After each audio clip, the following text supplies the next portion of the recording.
Nathan versus the IRS. I can't believe it took me so long to think of posting this. You guys are in for an epic one here. First, you have to appreciate the kind of guy Nathan is. Brilliant engineer, crazy person.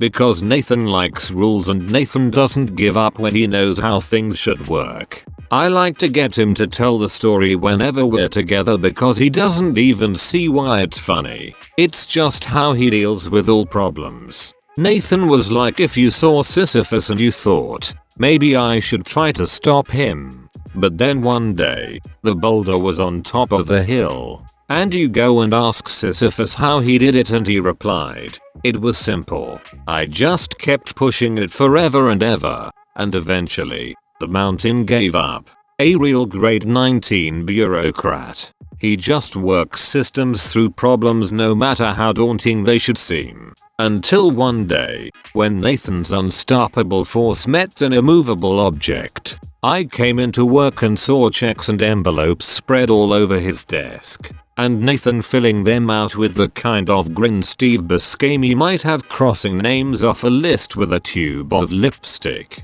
I ask him about it and he calmly starts explaining that he's having trouble with the IRS. I probe a little deeper since that in no way explains more than one check or envelope, and he starts telling me about how last year during tax season he was in China for work, so he started filling his taxes out early while at his parents' house. He owed a little bit left before he could mail it in. But he remembered while in China and broke through the firewall in order to paid it online. But then his parents, thinking he forget, wrote a check for him and mailed his taxes in too. So now his taxes would be paid twice. So they said, don't worry about it, we'll cancel the check. Well, it turns out that Nice IRS has a cancel check fee of something like $40. And they sent Nathan a bill and penalty for the $40. That was it. That was the whole story.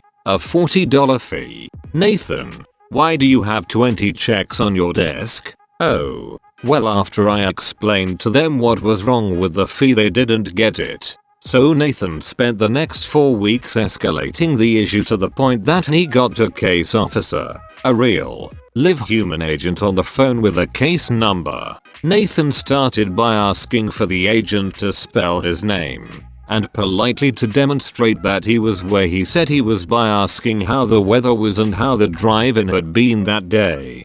He then asked for his agent's manager, got their name and exchanged some pleasantries. He explained that his parents wrote the check but that he was the one being charged the fee. The agent explained that this was the policy of the IRS. All cancelled checks will result in a $40 fee. The agent and Nathan went in rigorously compliant circles for hours exploring the rules. Nathan then calmly confirmed that it is a policy of the IRS to allow just anyone to write a check on behalf of anyone else. Yes, so that is fine. You just need to indicate the name and zip code of the account. It is a policy of the IRS to charge a $40 cancellation fee to the person whose account is indicated on the check. Yes sir, that is the policy in Nice. This means that, and I swear to God he actually asked the agent this hypothetical on the phone, Nathan could write a $10 check and indicate its fee Mr. Agent at 1,234,567 Schenectady, NY. And cancel it, resulting in a $40 fee for you with absolutely no penalty or recourse to me. The equally compliant and rule-minded agent replied, yes sir, I guess you could. So, that's what Nathan did. And that's what was doing with 20 checks on his desk and what he meant by IRS trouble. He was following through, sending checks to the IRS address to pay the taxes of the agent and the agent's manager. So Nathan could cancel them, causing the agent and his manager to owe the IRS a fee for each cancelled check. He was exploiting the same flaw in the system in which he was caught to essentially extort the IRS agents. I laughed about this 4 weeks after, and then, 3 or so weeks later, I'll be damned if he didn't receive a letter from the IRS. So we understand the point you've made. Please consider your fee waived and I hope we can put this behind us. TLDR. My co-worker got the IRS to reverse a fee because he found a way to use a loophole to force the IRS agent to have to pay the fee too. Edit. Okay, this is big enough to make some corrections. So I texted Nathan on his wedding weekend in China since it's blowing up and he had some corrections. Technically, it's not the federal IRS. It's the NIS Department of Taxation and Finance. Apparently it wasn't a written letter he got back. It was a phone call truce from the agency. It was only a handful of checks he sent. The fee was for $50 with late fees. LOL. You're always a waitress. It doesn't matter what restaurant we're in. I'm a waitress at a local restaurant. On my day off I scheduled a lunch date with a guy from school. Traffic was brutal so he was running late. I was sitting at my table, looking at the menu. Note, this is not the restaurant I work at. It isn't the same kind of food as the restaurant I work at. It is geographically nowhere near the restaurant I work at.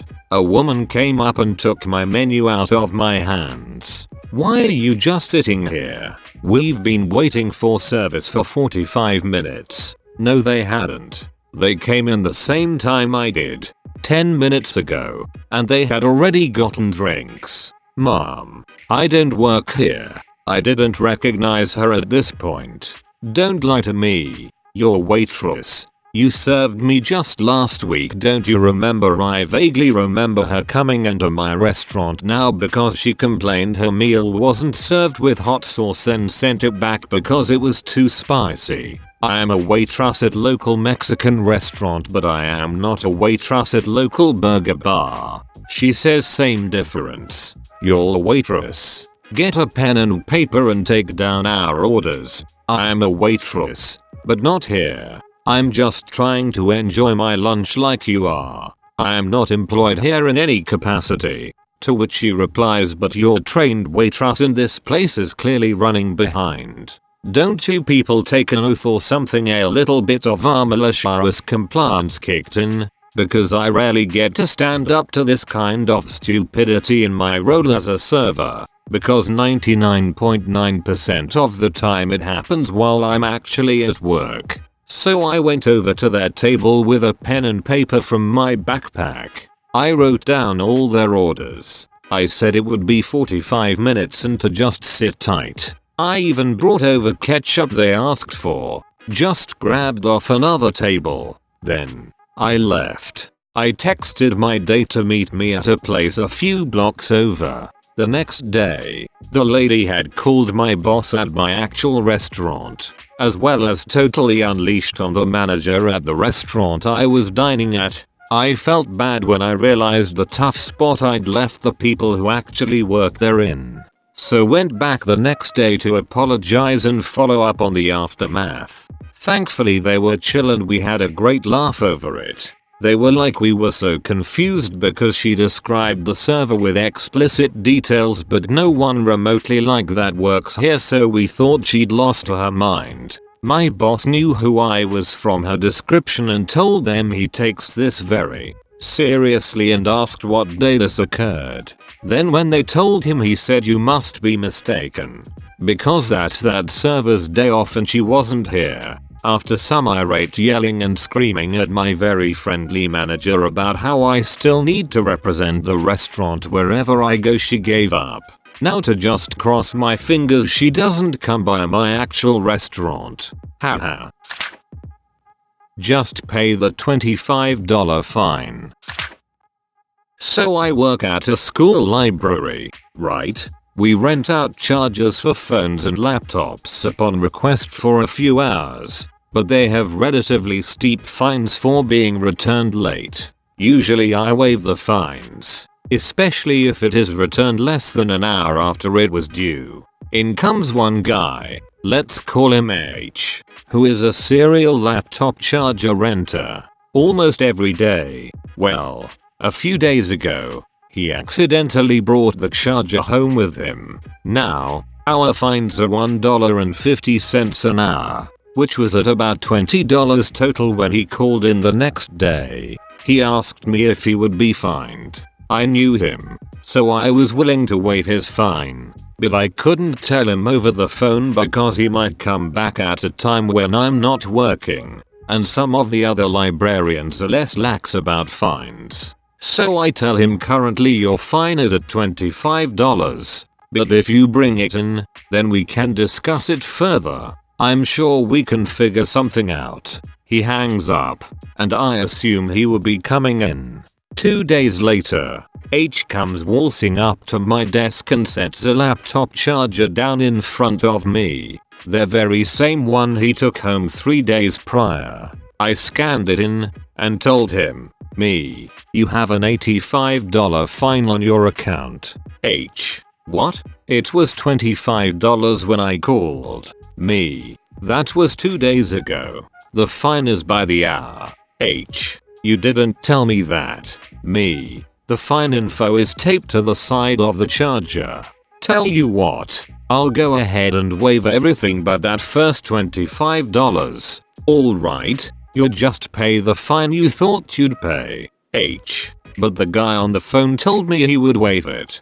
I didn't tell him that. Me: "I'm waiving $60. So you only have to pay $25. H: "I want to talk to your boss." Now at this point I should mention that we aren't strictly allowed to waive fines. It's just that the library can't tell the difference between a fine waived by a manager or just an employee. I was being generous. Me: "If I bring my manager in here, you'll just have to pay the whole fine." H: "I want to talk to him." So I bring in my manager. After hearing the situation, my manager bluntly says, "Manager, it's an $85 fine. Will that be cash or card?" He stammered and walked out of the library. It's okay though. He just can't check out books or gadgets until the fine is paid. C'est la vie. Edit: the charger is free for 5 hours. Most people don't pay anything. Also it says on the charger it's not allowed to leave the building. If they remember to turn it in before they leave, the maximum fine they could possibly get. If they rent the charger at the very beginning of the day and don't return it until close is $16. He took it home, kept it well past the 5-hour mark, hence the ridiculous fine cost. All library properties cap out at $100 or the price of the object, whichever is higher. Also I feel like I didn't emphasize how rude he was. He was basically short of yelling at me, so hopefully that clears up some frequent questions.